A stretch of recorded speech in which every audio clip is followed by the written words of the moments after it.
কি রে মা, তুই আমার গলায় এটা কি ঝুলাই দিলি? মা তুমি তো অন্ধ, চোখে দেখতে পাও না, আর আমি অফিসের কাজে একটু বাইরে যাচ্ছি, তাই এখানে লিখে দিয়ে গিয়েছি আমাকে কেউ ধাক্কা দিবেন না, আমি অন্ধ। কারণ তুমি তো জানোই যে এখানকার মানুষ কতটা ব্যস্ত, যদি কেউ ধাক্কা মেরে তোমাকে ফেলে দেয় তখন তো তুমি ব্যথা পাবে, তোমার অনেক কষ্ট হবে, আর তোমার কষ্ট আমি একদম সহ্য করতে পারবো না। তুমি তো জানোই মা আমি তোমাকে কত ভালোবাসি, আমি তোমাকে হারাতে চাই না মা। আচ্ছা ঠিক আছে রে মা, তুই যেইখানেই যাস একটু তাড়াতাড়ি ফিরে আসিস। আচ্ছা ঠিক আছে মা।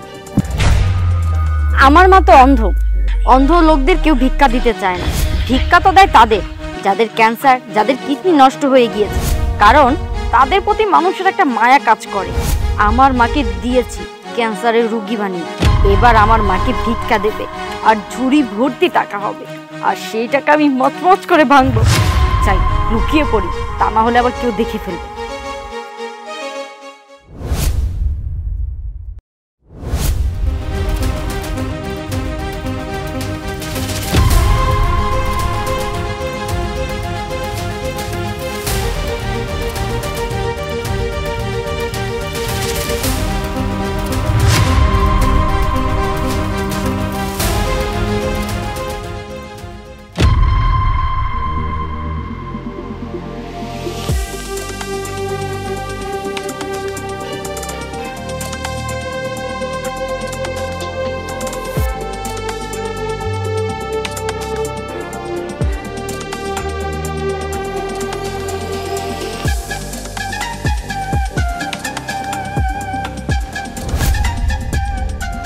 মা আমি চলে এসেছি, তুমি তো জানোই আমি তোমাকে ভালোবাসি, তোমাকে না দেখলে থাকতে পারি না, চল আমরা বাসায় চলে যাই। চল মা। মা তুমি এখানেই দাঁড়াও, এখান থেকে এক পাও লড়বে না। তা না হয় নড়লাম না, কিন্তু মা তুই আমাকে একটা কথা বলতো, তুই প্রত্যেকটা দিন আমাকে এইখানে দাঁড় করে রেখে তুই কোথায় যাস? কোথায় আবার যাব, ওই যে সামনে একটা বিল্ডিং দেখতে পাচ্ছ, সেখানে আমি কোচিং করতে যাই। ও সরি, তুমি তো আবার চোখে দেখতে পাও না, আমি তোমাকে বুঝিয়ে বলছি। মা শোনো, সামনে একটা বিল্ডিং আছে, সেখানে আমি কোচিং করি, আর সেখানকার জানলা দিয়ে তোমাকে একদম স্পষ্ট দেখা যায়। তুমি তো জানোই যে তোমাকে ছাড়া আমার একদম ভালো লাগে না, আমি যাতে সবসময় তোমাকে দেখতে পারি সে কারণে তোমাকে এখানে দাঁড় করে রেখে যাই, বুঝতে পেরেছো? আর তোমাকে দেখলেও না মা আমার মনে একটা শান্তি লাগে। সেটা আমি জানি রে মা, আমার পাগলি মেয়েটা আমার জন্য কতটা পাগল। আচ্ছা মা তাহলে আমি যাই।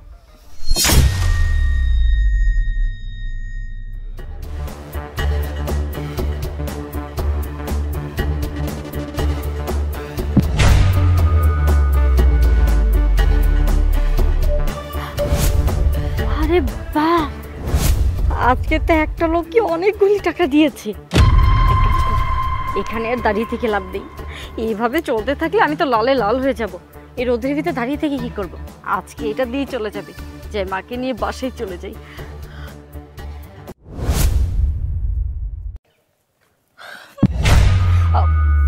মা আমি চলে এসেছি, আজকে আর কোচিং করব না, চলো বাসায় যাই।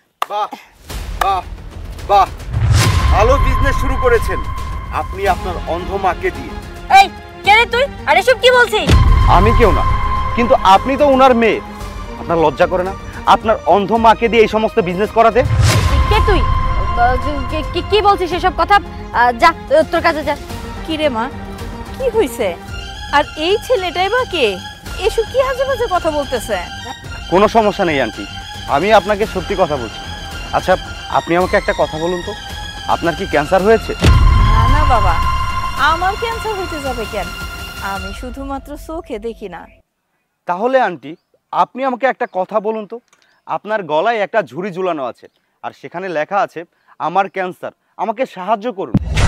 বাবা আমার মনে হয় তুমি ভুল দেখছো, এইখানে লেখা আছে আমি অন্ধ, কেউ আমার আশেপাশে আইসেন না, আমারে আঘাত করেন না, এইটাই লেখা আছে।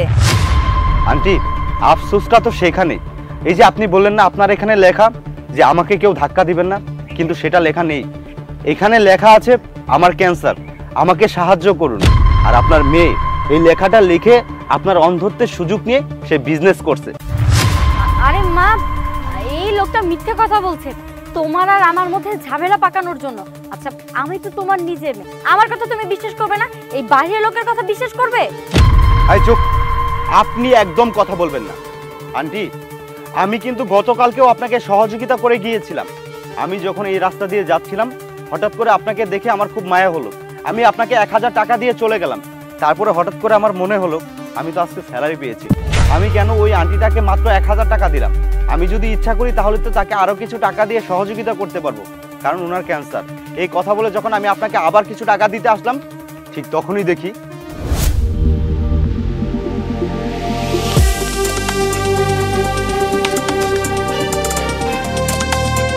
আরে আমি তো আজকে স্যালারি পেয়েছি, আমার কাছে বেশ কিছু টাকা আছে।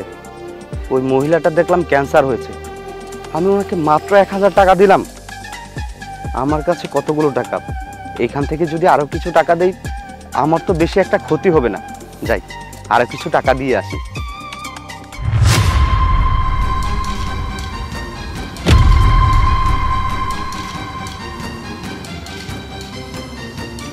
ও আচ্ছা, এই তাহলে আসল ঘটনা। এই মেয়েটা তার মায়ের অন্ধত্বের সুযোগ নিয়ে অনেকের কাছ থেকে টাকা উঠিয়ে নিজে নিজে ভাঙবে, তাই না? বুঝতে পেরেছি। আমি এসব কি শুনছি?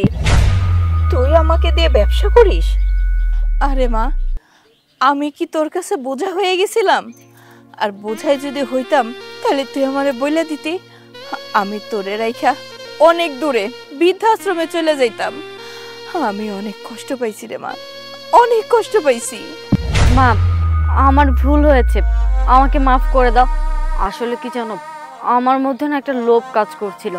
আমি যখন বাইরে যাই তখন আমি দেখি যারা পঙ্গু ক্যান্সারের রোগী তাদেরকে মানুষ অনেক টাকা সাহায্য দেয়। তাই আমি ভেবেছি তুমি তো অন্ধ, তোমাকে কাজে লাগিয়ে যদি কিছু টাকা ইনকাম করতে পারি, তাই আমি এটা করেছি। কিন্তু আমি বুঝতে পারিনি যে আমি যেটা করছি সেটা আসলে ঠিক না, সেটা অন্যায়। মা প্লিজ তুমি আমাকে মাফ করে দাও। না, তোর মতন মেয়ের কোনো ক্ষমা হয় না, আমি তোরে ক্ষমা করব না। আমি এইখান থেকেই বৃদ্ধাশ্রমে চলে যাব, তুই সুখে থাক, ভালো থাক। মা